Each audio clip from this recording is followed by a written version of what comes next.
9 de la mañana, 14 minutos. Les proponemos, analizar, dialogar sobre la actual situación de la pandemia en nuestro país. Para eso recibimos a través de Zoom a la integrante del Grupo Asesor Científico Honorario y pediatra, Mónica Pujadas. Buen día, doctora, bienvenida. Buenos días, un placer estar con ustedes. Doctora, primero que nada me gustaría que nos hiciera una primera evaluación, un primer resumen de en dónde estamos parados en Uruguay hoy con el aumento de casos. Se advierte el aumento de la circulación comunitaria del virus. ¿Dónde estamos?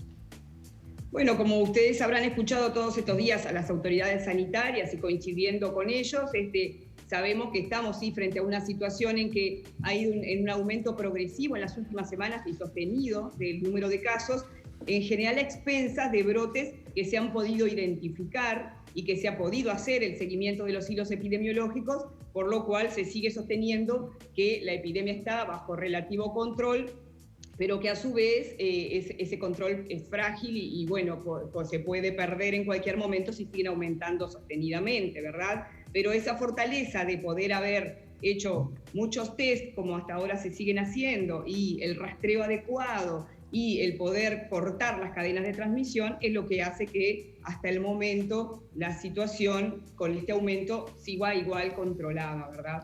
Tenemos este análisis de situación, este estado de situación, pero de cara al comienzo de la temporada, donde si bien las fronteras no van a estar abiertas, van a llegar personas del exterior, sobre todo Argentina, uruguayos que viven ahí, argentinos que tienen propiedades en Uruguay. ¿Cómo debería hacerle frente Uruguay a ese nuevo desafío en este contexto que no es el mismo que hace algunos meses? Hoy Diario El País, por ejemplo, toma la palabra de Radi, el coordinador del GACH, que menciona la necesidad de aumentar la capacidad de testeos que tiene Uruguay, que ya es buena, ¿verdad? Es que la estrategia de Uruguay, como decíamos, ha sido desde el inicio el poder hacer un adecuado número de testeos, que es lo que nos asegura que podemos hacer la identificación de los casos y a partir de esos casos establecer toda la cadena de contactos. Eso es lo que hasta ahora nos ha permitido este control. Por supuesto, cuanto más aumenten los casos, cuanto más aumenten las posibilidades de que vengan personas que haya que identificar, es necesario totalmente ese aumento también de los testeos. Y por ahí van a seguir siendo nuestras fortalezas. Ahora, las herramientas que tenemos de prevención siguen siendo las mismas que se vienen promocionando desde el inicio de la pandemia, y aunque parezca muy reiterativo, es necesario tener en cuenta que fundamentalmente el evitar las situaciones en las que se pueda dar una alta transmisión es lo que es necesario. Concretamente, las aglomeraciones, concretamente situaciones en que no se use tapabocas o que no se ventile adecuadamente. O sea, las medidas están bien claras porque durante los próximos meses van a ser las únicas herramientas que tengamos para enfrentar la pandemia, sabiendo además, como tú bien señalas, que con toda la temporada, digamos, de calor, etcétera, puede que haya afluencia de más gente. En general, por más que estemos al aire libre, si estamos haciendo actividades como cantar, como gritar o como hablar fuerte, tenemos también que estar usando tapabocas porque necesariamente es difícil mantener la distancia. Entonces, creo que esos elementos básicos son los que tenemos que seguir promoviendo, por más que nos cueste en esta época. Y hablando del uso de tapabocas, hace algunas semanas se anunció la flexibilidad de algunas de las medidas, y refuerzo de otras medidas en la situación de los niños, ¿no? En pos del aumento de la presencialidad en escuelas. ¿Los niños deben estar toda la jornada escolar con tapabocas? ¿Cambia tanto la prevención? Acá volvemos a decir que más allá de todo el análisis que se ha hecho de que los niños no son grandes transmisores, los niños hablamos por debajo sobre todo de los 10 años, no son grandes transmisores, en general están al final de los hilos epidemiológicos, pero eso no quiere decir que el riesgo de transmisión sea cero, eso por un lado, y por otro lado, dado que muchas veces hay dificultades en cumplir con todas las medidas, como por ejemplo el distanciamiento físico de los 2 metros, entonces es necesario complementar, gestionar ese riesgo de transmisión de la enfermedad aplicando las otras. Y dentro de esas otras, el tapabocas es un elemento fundamental. El tapabocas, ustedes saben que también inicialmente incluso la OMS lo desestimaba un poco, pero luego se demostró claramente que no solo es que proteja a los demás de las gotitas que podamos expeler nosotros, sino que también protege de que podamos adquirir gotitas de otros respiratorias, ¿verdad? Y entonces está bien demostrado que los niños también deben usar tapabocas en estas condiciones para minimizar el riesgo de transmisión. Siempre hablando de que de todos modos se identificaron grupos de niños en los que sí está contraindicado, como por ejemplo los niños con enfermedades respiratorias crónicas, que no incluye el asma, me gustaría aclararlo especialmente. El asma no es una contraindicación para usar el tapabocas. Por supuesto, niños muy pequeños, los menores de 3 años no tienen indicado el tapabocas, y también los niños con trastornos de su desarrollo, como los trastornos del espectro autista, en los que es muy difícil que adhieran a la medida, digamos, del poder usar el tapabocas. Pero en los demás realmente es recomendable.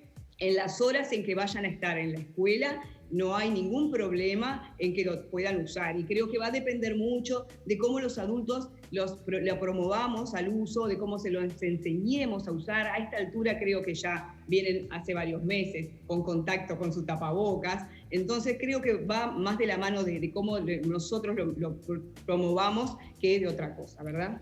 Doctora, evidentemente a partir de determinado momento, algunas semanas atrás, hemos pegado un salto muy importante a nivel de todo el país en la cantidad de casos positivos. En su momento se discutió si en parte debido a las propias aperturas de determinados rubros, ahora se está hablando de mayor presencialidad a nivel justamente de las escuelas.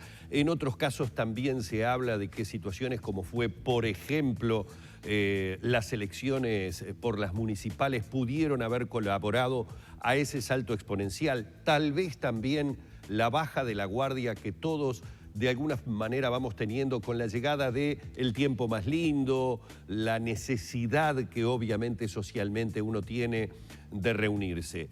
Todo esto hizo que tuviéramos un salto al que no hemos podido aparentemente controlar, es decir, no hemos podido retornar a lo que teníamos. Y parecería ser que por lo que se viene, estoy hablando por ejemplo de las fiestas tradicionales, de la temporada de verano, nos va a ser muy difícil retornar. ¿Cuál es su idea con respecto a lo que puede pasar en los próximos días, en las próximas semanas? ¿Deberíamos reforzar el mensaje, tal vez no volver al yo me quedo en casa, pero reforzar el mensaje de los cuidados que debemos comenzar a tener porque no bajamos de esta cantidad de positivos diarios?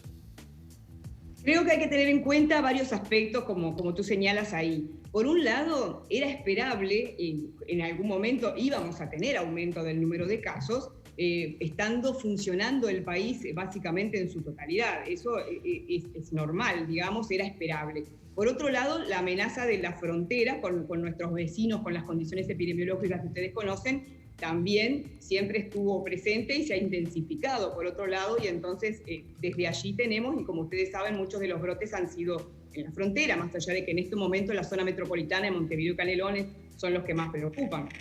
Pero por otro lado es bueno saber separar un poquito cuáles han sido sobre todo las situaciones en que se han fomentado ese aumento de la curva epidémica. Y a mí me gustaría aclararlo, desde el Grupo Asesor lo hemos trabajado muy firmemente a esto, en que no ha sido a expensas de la apertura escolar que se han dado estos aumentos. Nosotros hemos analizado muy en detalle cuál ha sido el impacto de las sucesivas aperturas que se fueron dando de la presencialidad en las escuelas, y realmente no fue por ahí que se aumentaron los casos. Los niños, que por supuesto también vienen aumentando, como ustedes saben, en estas últimas semanas, de todos modos, reflejan lo que es el aumento global de toda la población en los casos. O sea que eso me gustaría puntualizarlo claramente.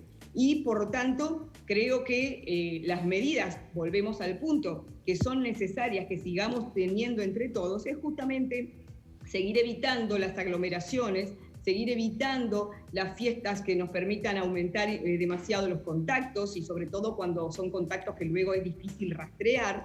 Recordemos que además, sobre todo cuando se dan en personas más jóvenes, hay una alta probabilidad de que haya más porcentaje de asintomáticos, y lo hace más difícil también desde el punto de vista epidemiológico la identificación de los casos. Por lo tanto, creo que estamos, sí, como tú señalas, un poco más cansados todos, pero que tenemos que trabajar mucho porque vamos a tener unos meses en los que no vamos a tener más remedio que seguir sosteniendo estas medidas hasta que eventualmente puedan aparecer otras herramientas, como podrá ser eventualmente una vacuna, pero que también no va a ser la panacea y que va a llevar su tiempo eventualmente también para lograr controlar la enfermedad. Doctora, para el futuro inmediato, pensando en una ventana de tiempo de un mes, 2 meses, que comprende a las fiestas y obviamente la temporada de verano, la movilidad que se da con la llegada del buen tiempo, del momento del esparcimiento, ¿cuáles son los puntos donde hay que tener cuidado? Es decir, obviamente que las fiestas, ni hablar, que se está insistiendo mucho el tema de las reuniones, pero básicamente, ¿dónde tendría que ponerse el énfasis para mitigar un poco el impacto de nuevos contagios? Recuerdo, y me queda dando vuelta en la cabeza, de la conferencia última que dieron Paganini, Cohen y el doctor Radi. Ahí está.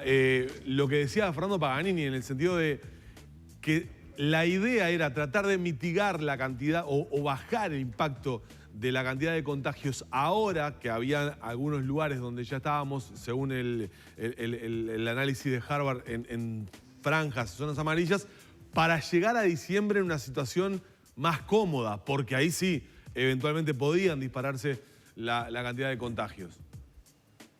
Desde los científicos lo que podemos sobre todo señalar es cuáles son los diferentes riesgos, ¿verdad? Porque, bueno, todo lo que sea ejecutar recomendaciones, obviamente que compete a la autoridad sanitaria y a otros actores.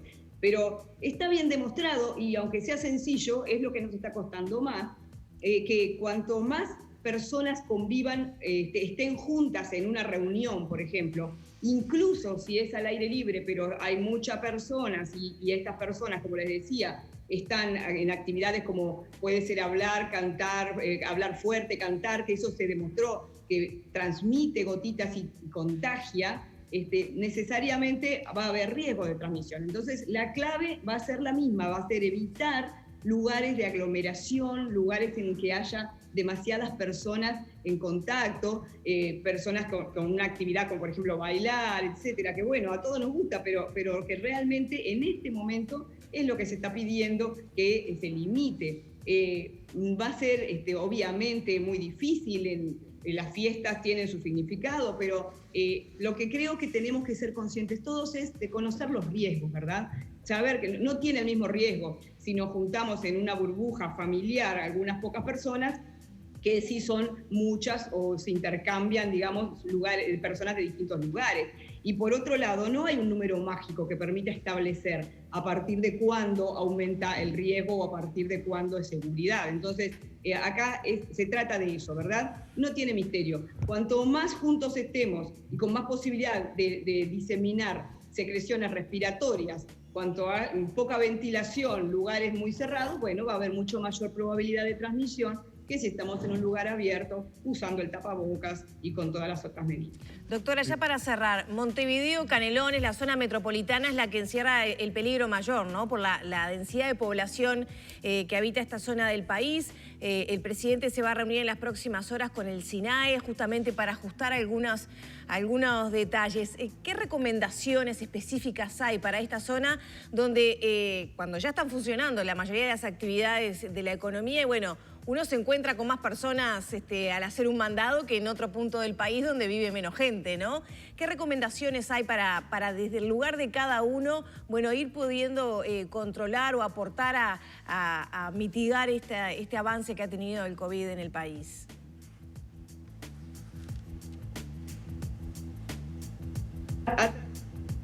Se nos entrecortó, me parece. Sí, justo en la última pregunta, a ver si podemos retomar el contacto. Esperamos unos segundos para ver si la doctora además logró escuchar toda tu pregunta, Lore, porque probablemente también a ella se le haya interrumpido. Me parece que así fue porque el retorno, a ver si la producción nos avisa si podemos retomar la comunicación con la doctora. Ahora sí, a ver. A ver, doctora, no sé si me escucha. Le retomo la pregunta que tenía que ver con Montevideo, con Canelones, ¿no? La zona metropolitana donde se ha señalado como la zona de mayor riesgo en el país por la densidad de población, ¿no? Prácticamente medio país vive en esta zona, y ante la reunión que el presidente de la República va a tener en las próximas horas con el Sistema Nacional de Emergencias, en realidad local, ¿no? El Sistema Departamental de Emergencias, si se puede adelantar alguna recomendación para quienes vivimos en esta zona del país. Bueno, lamentablemente no estamos pudiendo retomar la